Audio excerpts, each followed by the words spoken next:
Hey there guys, Fireman Official here and welcome to this Age of Empires 4 video. Today we're doing an Abbasid Dynasty build order for a 2-town centre boom. I really like this build order because after refining it, I've made sure that it's very adaptable depending on what civilization you're up against. As a basis, we'll start off as if we're playing against the French or the Rus, which we will be expecting knights from. But wait around till the end of the build order, which is when I'll tell you different adaptations you can make depending on what your opponent is doing. For instance, if your opponent is playing as the English, you can expect archers, and so I'll go through some adaptations in terms of your military composition with this build order. First things first, as usual, you queue up villagers in your town centre, and then you take the first 6 villagers to build a mill and then go to berries. The next villager will go to build a house and then a lumber camp. The next villager will go to wood as well to make 2 on wood at this stage. The next villager after that will go to berries, and then the next 3 villagers after that will go to gold. The third villager that goes to gold will build the House of Wisdom on the way. Now the House of Wisdom is a unique building to the Abbasid Dynasty, and it's the building that lets you age up to the next stage. You do it by researching different wings, and in this scenario we're going to go for the economic wing. After reaching feudal age, going through the economic wing enables us to research fresh foodstuffs, which is an incredible technology.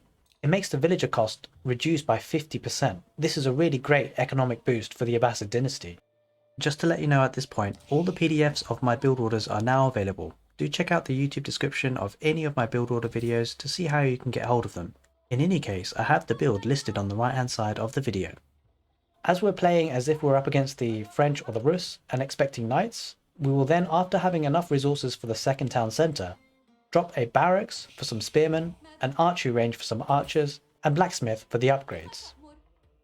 So as you can see, the third villager is coming out towards the gold and is going to build the House of Wisdom on the way. After that, the next 4 villagers will go to stone. Of course, all this time you've been taking your scout to find as many sheep as possible, and of course you'll bring them back to the town centre so you can take that food later on.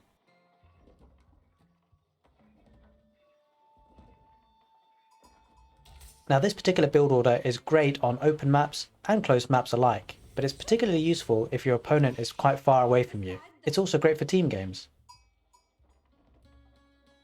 So at the time that we start to get our second or third villager to stone, this is the time that we should be thinking about aging up. You can see the timer out there, keep an eye on it. This is just an example of how fast I do it, but I'm sure you can shave off a couple of seconds here and there depending on when your resources are. As you can see, we've just force dropped off the gold from the gold villagers to get 200 gold, and now we've clicked the economic wing to get up to the next stage. If you do find that your gold position is pretty far from your town centre, you might want to build a House of Wisdom with a food villager instead, but we're only talking about saving off seconds here. Now, whilst you've got a bit of time, I would control group 3 villagers on berries, because those 3 villagers will go to wood once you've reached 125 gold. The gold villagers will also go to wood once you've reached 125 gold.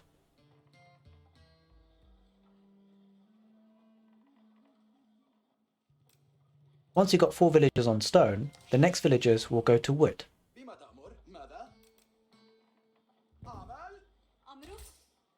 Now at this point, it's important to note, with your building placement, try and keep them close to the House of Wisdom and make sure that the bases are connected. You'll see when going to build buildings the yellow outline, and that shows you the area of influence that the House of Wisdom has. The Abbasid dynasty has a unique game mechanic of the Golden Age, where if you have a certain number of buildings, you can unlock economic bonuses. Okay, so we've got 125 gold, so we're going to send the 3 gold villagers to wood and 3 berry villagers to wood as well.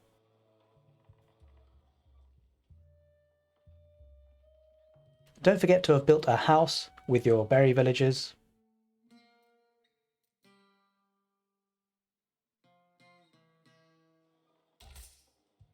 And now's the time to look out for where you might place your second town centre.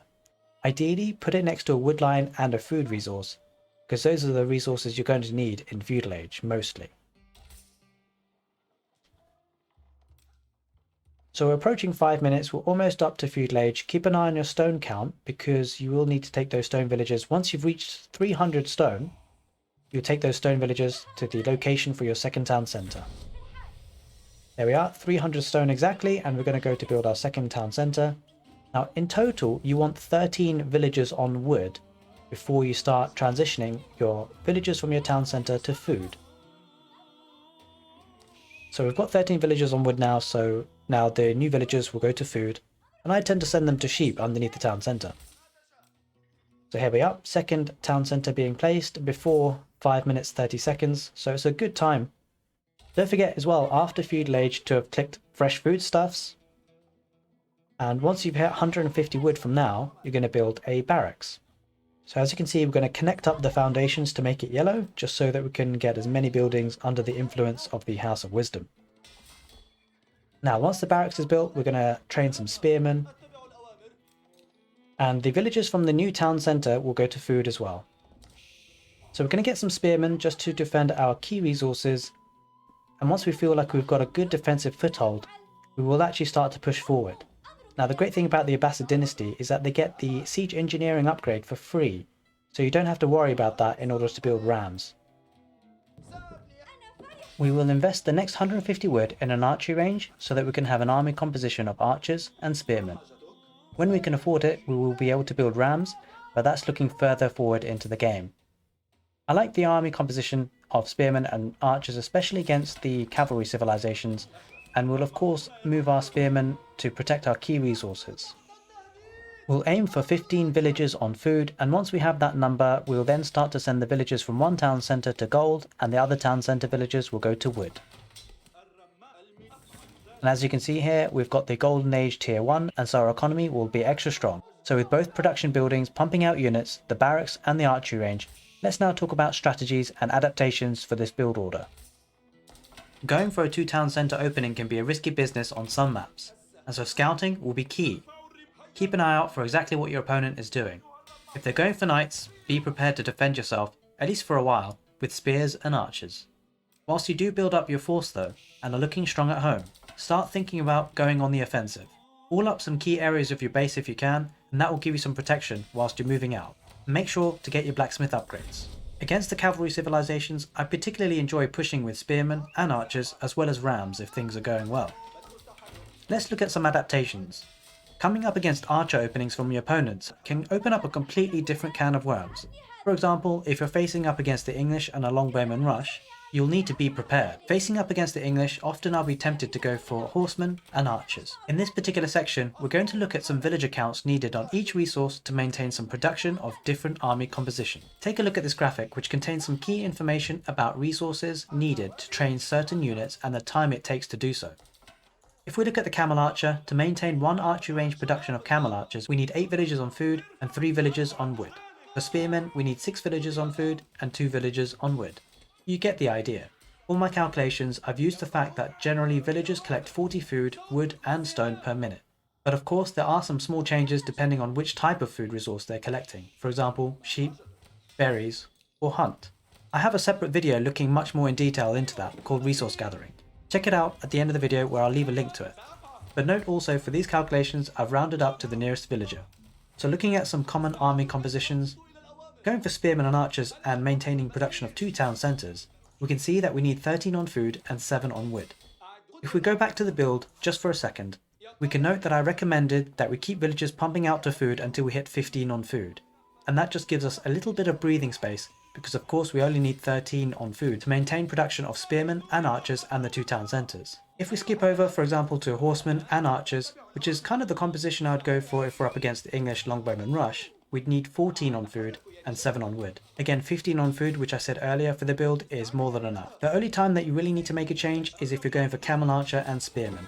I don't really see myself going for this that often in the early game. The thing about the camel archers is that they're very slow to produce at 35 seconds. And so often in the early game where I'm really trying to get out units, I'd usually use the archery range to produce archers. However, having said that, you may wish to make a transition, so having this idea of 18 food in your mind is not a bad one. If you think that's the way that your army composition is going to go, perhaps go up to 20 on food before transitioning your town centre villagers to the wood and the gold. Anyway guys, it's always important to remain adaptable to what your opponent is going for and get the appropriate counter units. But I hope this little graphic gives you a rough idea so you can kind of internalise and get a feel for how many villagers you need on what resource for which unit.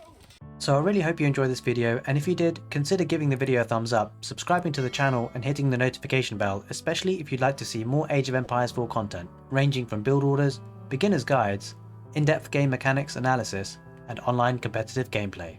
If you'd like to see the full playlist of my build orders on the channel, click the right hand card screen now. Or alternatively, if you'd like to see the video about the in-depth look at all the different gathering rates of resources, click the left hand card screen now. Take care guys, and see you next time.